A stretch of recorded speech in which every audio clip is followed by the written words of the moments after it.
Oke, selamat pagi, selamat siang, selamat sore, selamat malam semuanya teman-teman. Kembali lagi, bukan kembali lagi apa ya?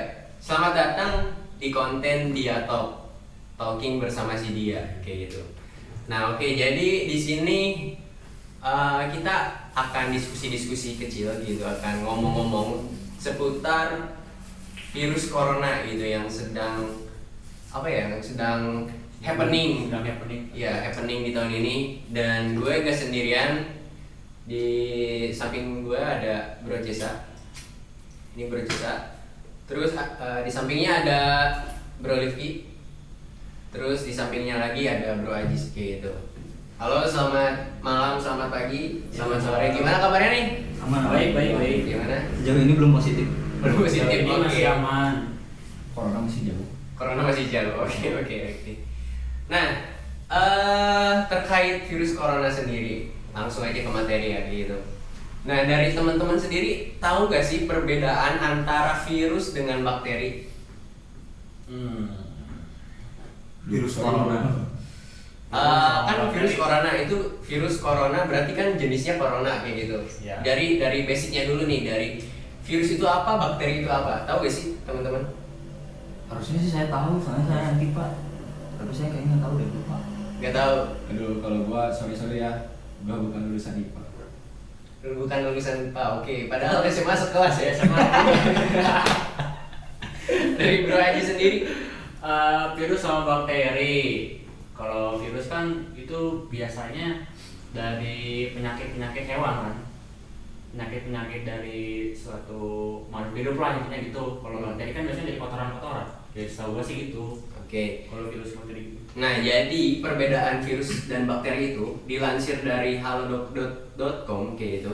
Nah, mungkin kita bahas dari segi ukuran dulu kayak gitu. Nah, yang pertama tuh virus lebih kecil dibandingkan dengan bakteri kayak gitu. Jadi kita melihat virus harus dilihat menggunakan mikroskop elektron kayak gitu yang Banget ya? iya, yang lebih canggih lah. Kalau misalkan dari bakteri sendiri bisa dilihat Kalau pakai mikroskop cahaya kayak gitu biasanya.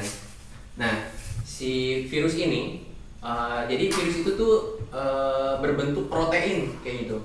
Kalau bakteri itu berbentuk sel kayak gitu. Jadi di dalamnya tuh ada ribosom dan sebagainya, sitoplasma dan sebagainya kayak gitu, ada cairannya. Nah, untuk virus sendiri kayak gitu. Jadi buat bisa berkembang biak gitu, untuk bertahan hidup dia harus membutuhkan sel inang kayak gitu buat Kayak parasit gitu ya? Iya. Kayak parasit. Virus itu semua parasit kayak gitu, kecuali bakteri. Bakteri kan ada bakteri baik, ada bakteri jahat kayak gitu. Contohnya apa tuh? Biasanya Ya, usus jamur. jamur. Berarti secara tidak langsung dalam skala virus sama bakteri itu virus lebih kecil ya? Iya, lebih kecil gitu. Nah, terus mungkin langsung ke sifatnya kayak gitu. Ya gimana? Tadi mau ngomong nggak jadi. Takut kepotong. Lanjut aja. Maklum Lanjut aja. Lanjut aja. Konten pertama maklum lah. Ya. Banyak kesalahan kayak gitu. Tinggal dikata. Dari sifatnya kayak gitu. Kalau seperti yang dijelaskan tadi kayak gitu, buat bakteri sendiri bersifat uniseluler kayak gitu. Jadi secara biologis itu punya dinding sel kayak ribosom dan sebagainya buat bereproduksi. Sedangkan virus tidak memiliki sel kayak gitu. Nah, udah dijelaskan tadi juga virus itu bersifat parasit kayak gitu. Nah, penanganannya juga beda kayak gitu. Untuk virus sendiri biasanya nanti dokter ngasih vaksin Ya, terus vaksin. antivirus kayak gitu. Buat kalau bakteri sendiri antibiotik kayak gitu. Nah, di sini juga kalau misalkan virus sendiri kayak gitu biasanya bisa sembuh dengan sendirinya gitu, beberapa virus. Jadi daya tahan tubuh, imunitas itu sangat penting kayak gitulah, kunci utama buat menangkal si virus tersebut kayak gitu. Pernah nggak sih teman-teman misalkan lagi sakit terkena bakteri apa kayak gitu, jadi dikasih sama dokter antibiotik nih, Ya, jadi harus diminum, Habiskan, ya. harus diminum 4 hari atau 5 hari kayak gitu secara berturut-turut. Nah, itu kenapa? Karena misalkan kalau kita cuman sehari doang kayak gitu minumnya, berarti si virus itu si bakteri itu bakal beradaptasi, jadi kebal dengan antibiotiknya kayak gitu. Bisa jadi si bakteri ini bisa jadi lebih kuat kayak gitu. Nah, jadi dari penjelasan yang tadi gitu, jadi si corona ini termasuk virus. Nah, dari teman-teman sendiri tahu gak sih asal usul virus corona sendiri kayak gitu? Kalau setahu gua sih corona itu virus dari Cina ya. Ya, Ya. mungkin bisa jadi kayak gitu. Jadi setahu gue yang dapat dari berita tuh si virus corona ini ditemukan di Wuhan ya, di Cina tepatnya. Jadi itu tahun 2019, makanya namanya COVID-19 atau coronavirus disease ya, 2019 karena ditemukannya tahun 2019 di Wuhan, itu bulan Desember kemarin. Terus penyebarannya itu gara-gara hewan liar ya kalau nggak salah. Iya, Gara- katanya sih katanya kelelawar gara-gara kayak kelelawar gitu. gitu. Ya itu sih yang gue tahu.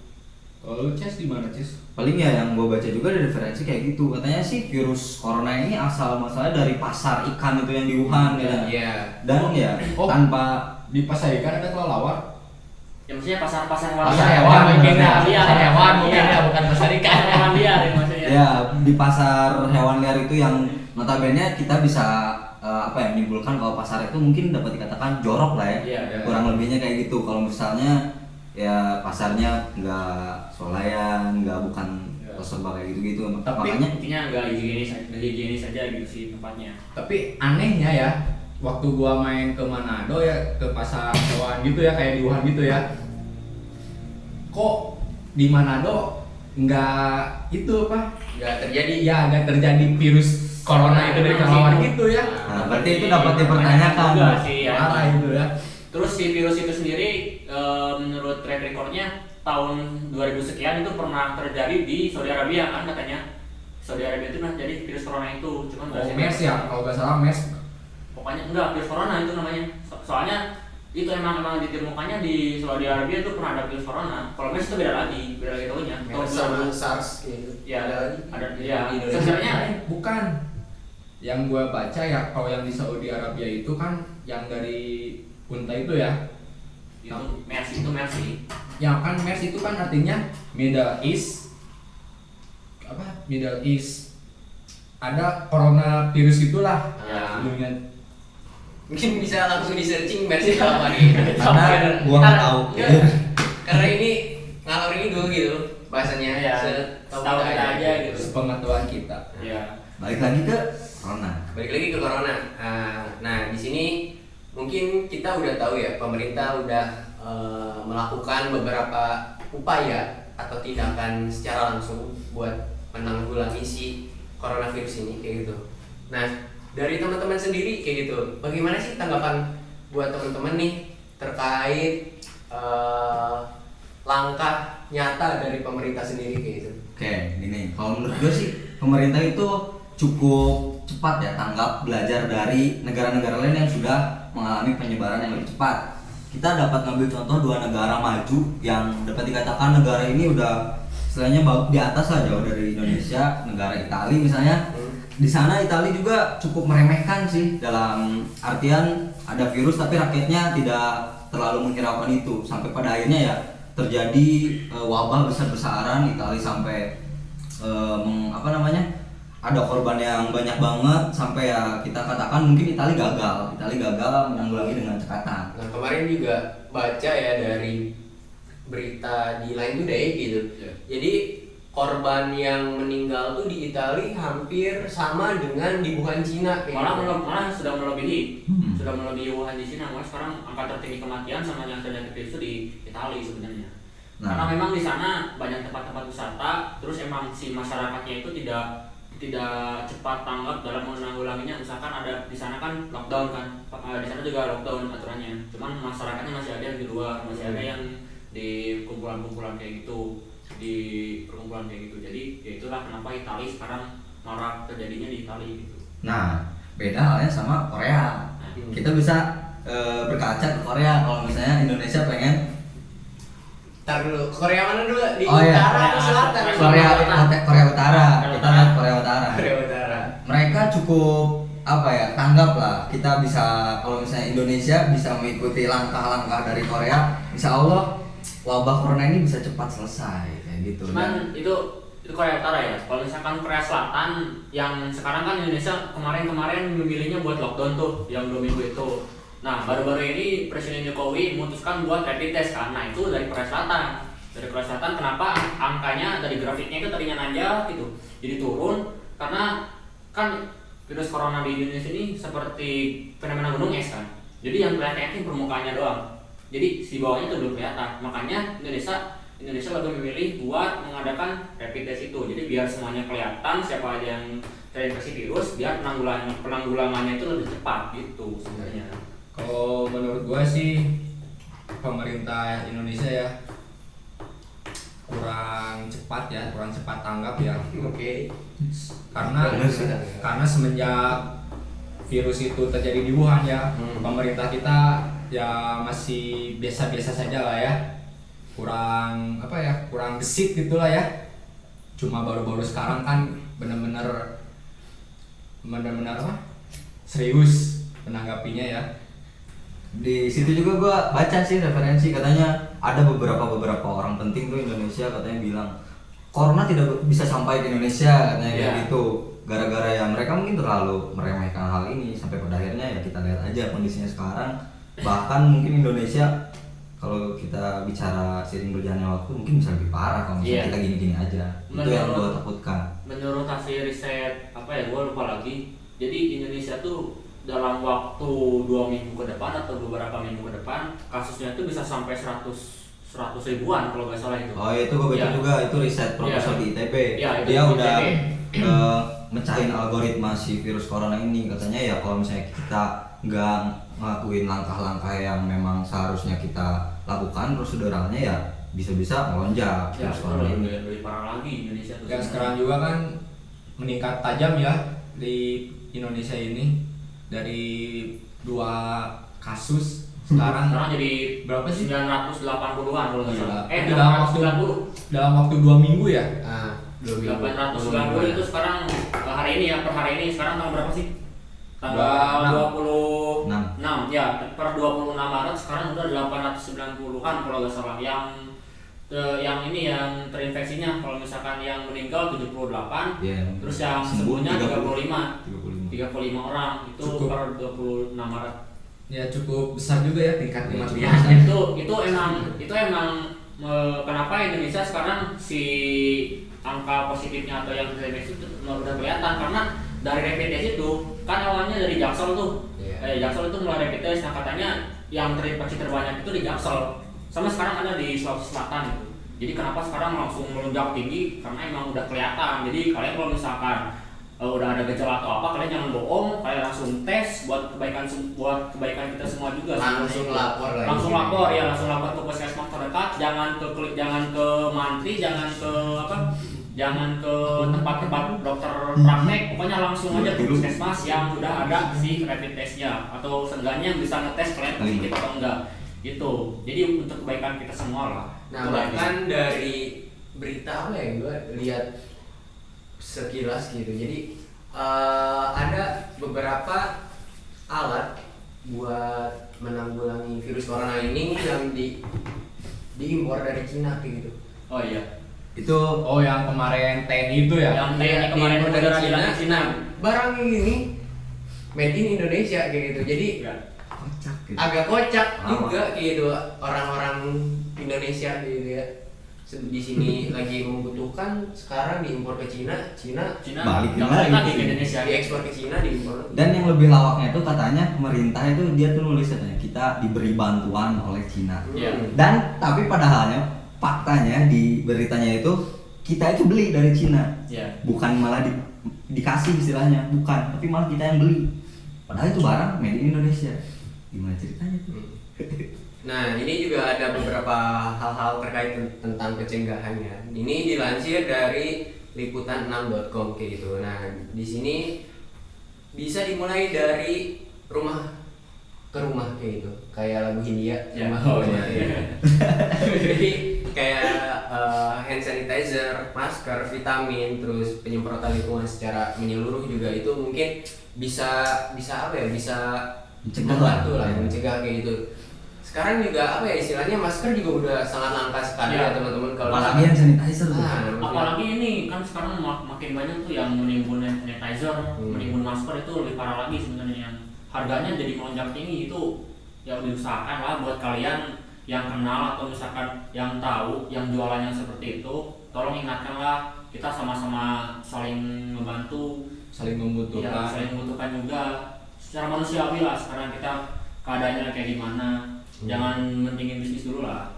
Dan yang paling parah ya, yang gue pernah baca di berita ya, di rumah sakit, kalau nggak salah di Bogor, di rumah sakit Bogor itu masker dicuri. Oh ya. Ya itu gue tahu. Parah banget itu. Yang maskernya dicuri. Ada oknum katanya emang yang Ada oknum nyuri yang masker nyurinya itu, gitu. orang dalam.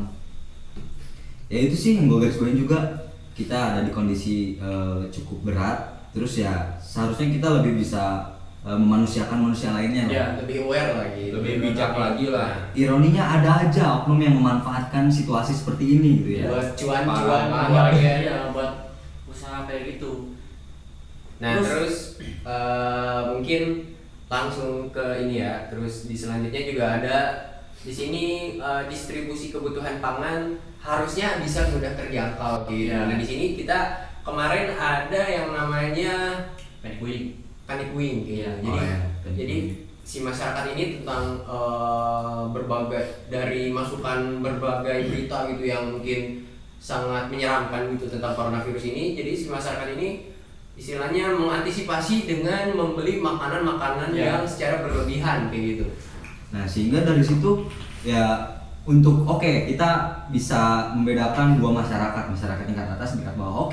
Buat masyarakat tingkat atas mungkin itu nggak masalah karena mereka mampu untuk istilahnya membeli buat cadangan makanan mereka untuk beberapa hari ke depan misalnya. Nah coba kita lihat sisi masyarakat yang mungkin kurang mampu, bagaimana nasib mereka kayak gitu. Jadi ya mungkin dari segala macam berita atau apapun itu yang kita dapat, kita jangan langsung terlalu menelannya langsung mentah-mentah lah, istilahnya jangan panik duluan, tapi kita lebih bisa Memilih apa ya? Terus ya, cari sumbernya aja gitu yang lah. relate gitu.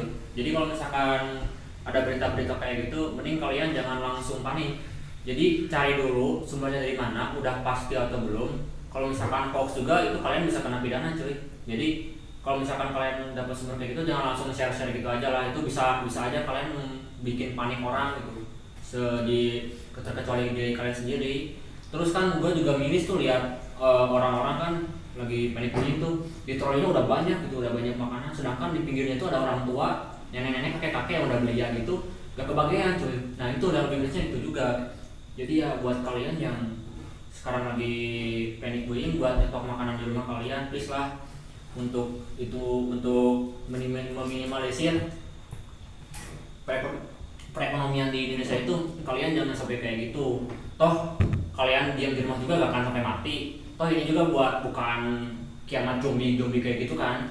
Jadi istilahnya kalian masih bisa hidup lah diam di rumah juga dengan nasi sama telur ceplok tuh. Kan ada tuh video-video telur ceplok itu kan. Nah, ya kan itu video itu sebenarnya membantu banget. Jadi dari telur ceplok sama nasi juga itu bisa mencukupi kebutuhan perut kalian sampai siang sampai malam gitu. Kalorinya lumayan tuh 2000 kalori kalau nggak salah itu. Jadi hati-hatilah kalau misalkan panik kayak gitu. Lanjut. Seterusnya di sini ada call center di setiap kabupaten atau kota. Nah kemarin juga mungkin udah beberapa yang disebar melalui WhatsApp kayak gitu. Ya. Jadi ada beberapa akun gitu buat call center khusus penanganan coronavirus ini kayak gitu dari WhatsApp, langsung dari Kementerian Kesehatan kayak gitu. Ya. Terus juga di setiap mungkin ada ya di setiap kabupaten Ada. kota kayak gitu. Kalau di Ciamis tuh 112 kalau nggak salah. Iya. Ya 112 kan. Bahkan yang gua tahu juga nggak cuma itu sih yang cukup ya bangga lah. Hampir setiap institusi juga mereka ikut terjun sih. Nah, ada ya. penanganannya untuk setiap institusi di misalnya wilayah-wilayah tertentu. Misalnya gua ambil contoh di Universitas Jenderal Sudirman kan ada juga itu penanganannya yang memang langsung dari institusi kayak gitu. Jadi buat istilahnya buat memetakan nih apakah di wilayah tersebut ada nggak sih kayak gitu yang terjangkit gitu. Ya. Nah terus di sini di keempat juga ada harus ada jaminan kebutuhan ekonomi kayak gitu berupa kebutuhan dasar ya, sama kayak tadi yang panic-buying, jangan membeli yang terlalu banyak gitu, yang membelinya secukupnya aja kayak gitu. Ya. Tapi emang gua harapin juga sih pemerintah bisa mengeluarkan sedikit anggaran lah buat orang-orang yang kurang mampu atau misalkan orang-orang yang kurang bisa membeli kebutuhan pokok itu. Jadi kayak di Filipina tuh kemarin di Filipina kan udah door to door tuh. Kayak kalau di bahasa Sunda nama kayak perelek gitu tau kan? Perelek ya. Jadi ini kalau perelek kan nagih beras. Nah, ini Ya. kasih beras. Jadi si kursi itu disimpan di depan. Anjingnya apa berapa? Jadi dikasih itu makanan pokok aja kayak sarden, nasi kayak nasi beras kayak gitu. Di Filipina udah kayak gitu. Ya semoga aja Indonesia bisa dapat anggaran yang cukup buat memenuhi itu semua gitu. Toh sekarang juga banyak artis-artis, youtuber sama institusi yang lain tuh yang membantu juga kan mendonasikan beberapa ini. Ya kan pokoknya yang sampai 500 miliar itu ada lah. Nah tadi juga disinggung tentang lockdown kayak gitu. Walaupun Presiden Jokowi sudah mengumumkan tidak ada lockdown di Indonesia kayak gitu. Nah, gue mau tanya aja nih, apa ya tanggapan dari kalian kayak gitu. Sebenarnya lockdown itu apa sih baik buruknya kayak gitu? Mungkin dari Cesa dulu gimana? Kalau menurut gue sih kita bisa sedikit robek dengan keadaan negara kita. Kita lebih garis bawahi sisi finansial setiap masyarakat di wilayah kita. Oke, mungkin di negara-negara lain yang dikatakan negara maju, lockdown itu merupakan antisipasi yang cukup meyakinkan lah. Kenapa? Karena ya mereka juga rakyat-rakyatnya udah cukup mencukupi lah. Tapi kalau misalnya Indonesia menerapkan lockdown, kita coba lihat balik lagi ke sisi masyarakat yang kalangan bawah. Kalau misalnya kita ngadain lockdown, ya bagaimana cara mereka mencari dan mencukupi kebutuhan mereka. Jadi menurut gua Jokowi cukup bijak sih ngambil langkah. Cuma ya yang kita garis bawahi juga, jangan gara-gara nggak ada lockdown kita jadi tetap seenaknya dan meremehkan virus ini. Ya. Kita tetap harus mencegah lah, minimal dari diri kita. Terus kita ingatkan keluarga terdekat kita, kerabat segala macamnya untuk tetap istilahnya aware untuk ke virus ini kayak gitu sih kalau menurut gua. Dari Livi gimana nih? Kalau menurut gua sih kalau lockdown ya Iya. lebih baiknya kalau di zona merah. Kalau Iya, betul. di tempat itu udah banyak yang positif, lebih baiknya ya lockdown lah. Secara lokal gitu. Ya secara daerah lah ya, Daerah. secara daerah lah ya. Harusnya kan pemerintah pusat sama pemerintah daerah itu harus bisa bekerja sama lah menangani kasus virus ini. Iya, Itu sih betul. kalau menurut gua sih. Dari Ajis sendiri gimana Ajis? Sebelum gua ngomongin lockdown, kalian harus tahu dulu ya apa itu ODP. Istilah-istilahnya kan ada ODP, ada PDP, sama positif. Jadi ODP itu kalau misalkan orang yang ODP udah berpergian ke satu wilayah yang udah terinfeksi, terus udah terkontaminasi sama benda-benda di situ atau kontak langsung dengan orang yang positif. Jadi singkatannya orang dalam pengawasan kan. Iya. Orang dalam pengawasan. Kalau PDP itu pasien dalam pengawasan atau perawatan. Nah, PDP itu namanya juga pasien kan, berarti si pasien itu udah menunjukkan gejala terus emang udah dirawat di satu klinik atau rumah sakit. Kalau positif ya jelas dia udah positif corona. Nah, menurut gua sendiri lockdown itu ya sama sih kayak Tessa tadi. Jadi kasihan ya buat orang-orang yang pendapatannya itu harus keliling, misalkan kayak orang yang keliling jualan gitu kan, atau misalkan supir-supir yang narik orderan gitu kan, yang kayak gitu. Ya itu sih menurut gua. Ya, jadi dari gua sendiri juga sama cuy kayak gitu. Jadi lebih nggak ada lockdown gitu, atau mungkin lockdown di beberapa daerah doang kayak gitu.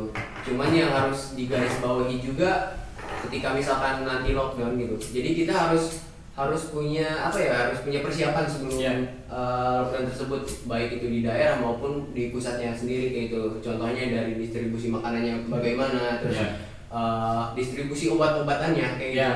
Soalnya kan agak mengerikan juga ketika misalkan udah lockdown distribusi pangannya nggak ada, terus obat-obatannya nggak ada, malah Ripuk sendiri apa? Si Ripuk tuh apa ya? repot sendiri kan, Repot sendiri repot. kayak gitu. Ya istilahnya jadi ntar kasih waktu lah buat si truk distribusi kayak gitu buat buat distribusikan si obat-obatan sama makanan gitu. Tapi Jangan kalau sampai panic buying. mendistribusikan obat atau makanan ya kan pastinya juga pakai prosedur lah ya. Iya. Ya, Prosedur kan pastinya juga pakai masker, terus ada juga alatnya kan lah ya. Nah lebih baik kalau yang tadi menurut gua kalau lockdown di daerah tertentu ya. Nah kalau mendistribusi makanan sama obat-obatan itu jangan sama sembarangan orang. ya. Tapi yang sudah ditunjuk, yang sudah diberikan kewajiban, otomatis kan si orang tersebut yang udah diberi kewajiban pasti safety lah ya. tahu lah prosedurnya Nah, gitu. ya. Ya. Dan ya kalau misalnya kita bahas lockdown tanpa persiapan, ntar khawatirnya justru kita pada mati kelaparan, bukan mati gara-gara virus corona. Iya. Kan kocak kalau misalnya kayak gitu. Jadi ya mungkin kita percaya aja lah sama kebijakan pemerintah yang mungkin udah pasti itu yang paling terbaik buat kita. Iya. Iya, jadi jangan ngeyel lah istilahnya gitu ya. Benar. Hashtag jangan ngeyel. Hashtag jangan ngeyel. Di beberapa waktu ke belakang gitu sempat ada terjadi happening juga gitu, sempat jadi apa ya, jadi pembahasan juga gitu tentang berjemur. Mungkin sampai saat ini gitu. Ya menurut kalian berjemur itu bisa mencegah virus corona nggak sih? Nah, ini yang lucu menurut gua. Jadi kebanyakan orang tuh sekarang yang tadinya nggak suka dilakuin, yang sebenarnya hal kecil jadi dilakuin gitu. Kayak misalkan minum minuman hangat kayak jahe gitu kan, ya berjemur gitu. Sebenarnya dari dulu juga orang-orang tuh suka berjemur. Buat apa? Buat buat meningkatkan daya tahan tubuh dia sendiri dari vitamin D itu kan. Jadi buat protein, buat kalsium itu juga kan sebenarnya buat enggaknya tubuh kita sehat lah kalau berjemur gitu. Jadi sekarang orang-orang banyak tuh yang percaya ya misalkan bukan hanya berjemur lah. Contohnya kalau misalkan makan telur kan, sekarang banyak tuh makan telur bisa mencegah corona gini, langsung orang-orang nyari telur gitu kan. Terus berjemur bisa mencegah corona, langsung semuanya berjemur gitu. Jadi sekarang tuh masyarakat tuh pada aneh gitu kan, menurut gue tuh lucu juga sebenarnya gitu. Dari yang happening sekarang tuh, jadi sebenarnya hal kecil itu udah ada dari dulu, udah dianjurkan dari dulu. Jadi kenapa orang-orang sekarang lebih melakukan itu karena ada corona doang gitu. Kenapa dari dulu enggak? Ya dari kelas ada gitu kan. Jadi aneh juga, lucu juga menurut gue ya. Ya, padahal berjemur ini udah ada dari sejak zaman dulu. Iya, Mungkin jadi dari orang tua kalian juga pernah kalau misalkan pas lagi kecil. iya, ya justru berjemur kan. Iya, emang gitu. Jadi lucu juga sih menurut gue yang sekarang tuh. Nah, kemarin gue baca di berita juga menurut Badan Kesehatan Dunia WHO gitu. Jadi berjemur ini sebenarnya nggak membunuh virus corona sendiri gitu. Virus corona ini bisa bertahan hidup di keadaan panas ataupun dingin gitu. Yeah. Jadi untuk berjemur ini nggak bakal ngematiin si virus corona tersebut. Cuman ketika misalkan teman-teman di sini bisa berjemur gitu di jam-jam tertentu, mungkin dari jam 9 sampai jam 10 di jam-jam yang seperti itulah, di matahari sehat kayak gitu. Nah, ketika teman-teman berjemur nanti seperti yang kita ketahui juga, nanti di tubuh kita bakal ngeluarin yang namanya vitamin D tersebut. Nah, dari situlah daya tahan tubuh atau imunitas tubuh kita bakal meningkat gitu, seperti yang udah dijelaskan di awal tadi kayak gitu. Jadi virus ini salah satu pencegahannya juga di daya tahan tubuh atau imunitas gitu. Nah, terus buat hashtag di rumah aja nih teman-teman. Sekarang kan tentang virus corona, stay safe gitu, di rumah aja kayak gitu. Terus buat teman-teman sendiri, apa sih yang paling berpengaruh di rumah aja apa gitu? Menurut gua sih kalau misalkan kita di rumah aja sebenarnya cukup masalah buat gua sih. Karena mobilitas gua yang sering buat gua. Jadi sebenarnya imunitas itu dari dalam tubuh kita sendiri itu gak cuma dari fisik doang. Jadi dimana kita buat memfilter si si informasi-informasi yang dari luar itu, dari sosmed, jadi ya sosmed itu yang bikin imunitas kita turun sebenarnya gitu. Jadi mental gitu, lebih ke mental sih. Ya itu sebenarnya gua. Jadi di rumah aja tuh sebenarnya ya bagus sih, menurut gua bagus-bagus aja. Cuman kalau misalkan di rumah aja kalian gabut terus kalian lihat berita-berita yang istilahnya nggak ada sumber yang benar, itu bisa aja lu di rumah juga bisa bikin lu kena virus gitu kan. Drop lah ya bisa drop gitu dengar berita-berita itu. Jadi itu sih menurut gua. Dari Rifki sendiri gimana sih? Ngaruh gak sih di rumah aja Ngaruh terhadap apa nih? terhadap kegiatan sehari-hari gitu? Pastilah, pasti berpengaruh. Ya seperti yang dibilang Ajis ya. Soalnya kan kita anak muda lah ya, tahu lah. Lagi kita apa? Main.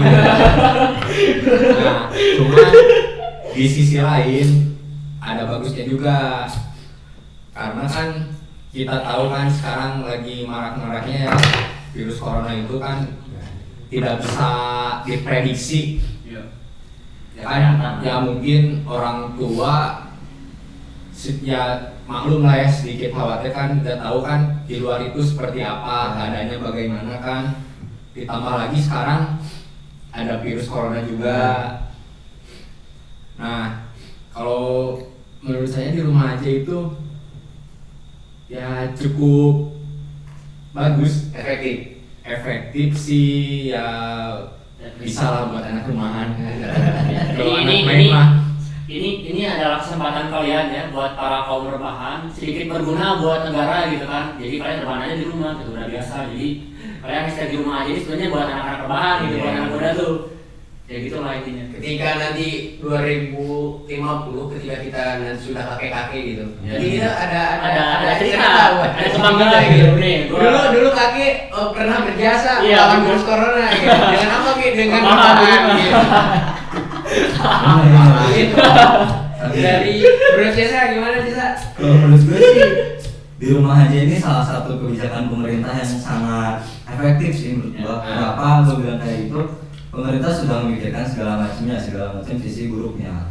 Mengapa pemerintah mengeluarkan kebijakan ini? Karena ya kita harus bisa lah meminimalisir mobilitas kita di luar. Kenapa? Karena ya walaupun kita mungkin dapat dikatakan imun kita kebal, daya tahan tubuh kita bagus, oke, kita mungkin virus nggak masuk ke tubuh kita, tapi di situ kalau misalnya mobilitas kita nggak kita batasin juga, mungkin kita bisa aja kan bertemu dengan orang yang mungkin udah kemasukan virus itu, atau mungkin dengan mobilitas kita yang tidak sehat. Nah di situ walaupun kita kebal, kita mungkin bisa aja jadi karier itu disebut ya, mungkin kita sebagai jadi yang menyebarkan.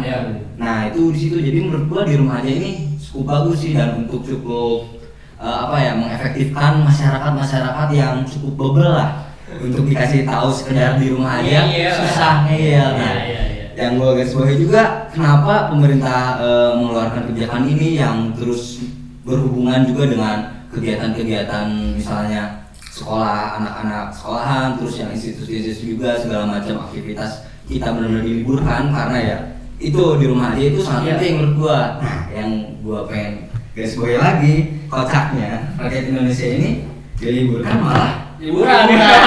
Malah gua pernah lihat tuh di berita gitu kan, sampai judulnya tuh liburan corona anjir. Jadi yang kayak ke Pantai Carita itu kan ada yang ke puncak malah itu. Nah itu lebih parah lagi Indonesia tuh sebenarnya. Orang lain kan ada tuh yang di TikToknya tuh kan, yang Malaysia kayak gimana, Itali ada yang kayak gimana, Indonesia pada liburan gitu kan. Sebenarnya di rumah aja pun menurut gua nggak terlalu merubah aktivitas kita sih. Kita bisa work from home, kita bisa studi from home, kita bisa melakukan segala hal di rumah. Kuliah online, oke, walaupun itu cuma formalitas, isinya cuma tugas doang sebenarnya, tugas online. Jadi yang menurut gua di rumah aja ini harus benar-benar dijunjung tinggi lah untuk masyarakat kita untuk mungkin beberapa waktu ke depan. Gitu. Kalau misalnya wabah ini pengen cepat mereda.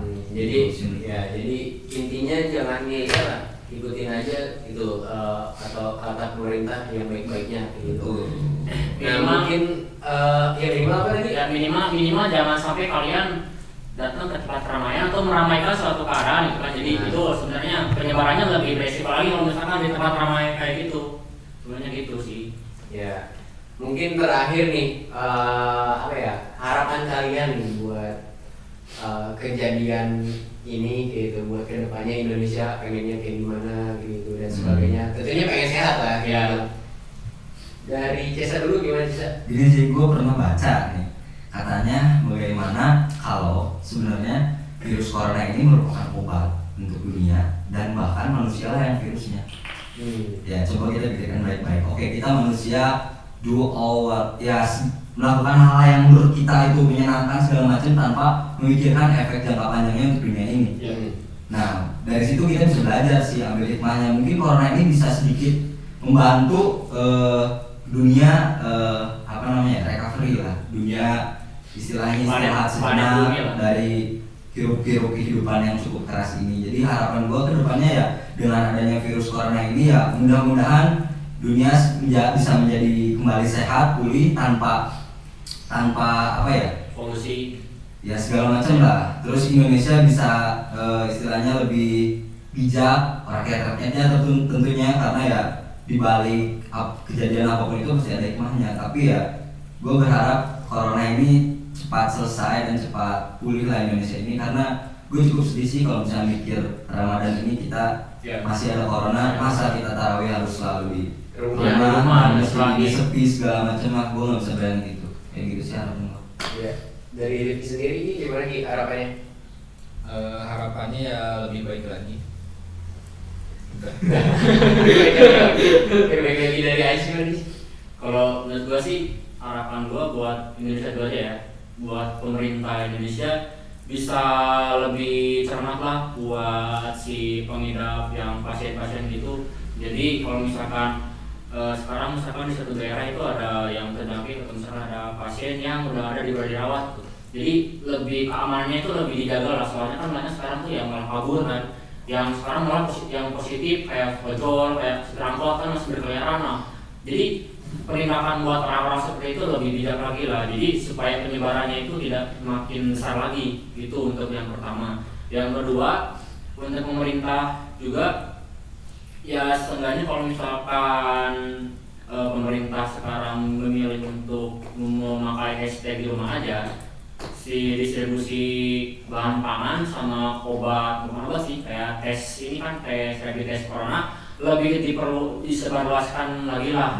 Ya, jadi kita ambil contoh dari Korea Selatan kan. Korea Selatan kan itu si masyarakatnya itu dia rapid testnya itu drive-thru. Nah, drive-thru. Jadi ya semoga bisa mengambil contoh dari Korea Selatan juga. Jadi drive-thru gitu. Jadi seenggaknya meminimalisir penyebaran. Kalau misalkan ada orang-orang datang ke puskesmas, nah kita sekarang puskesmasnya yang datang ke kita, tenaga kesehatannya datang ke kita gitu. Itu yang kedua.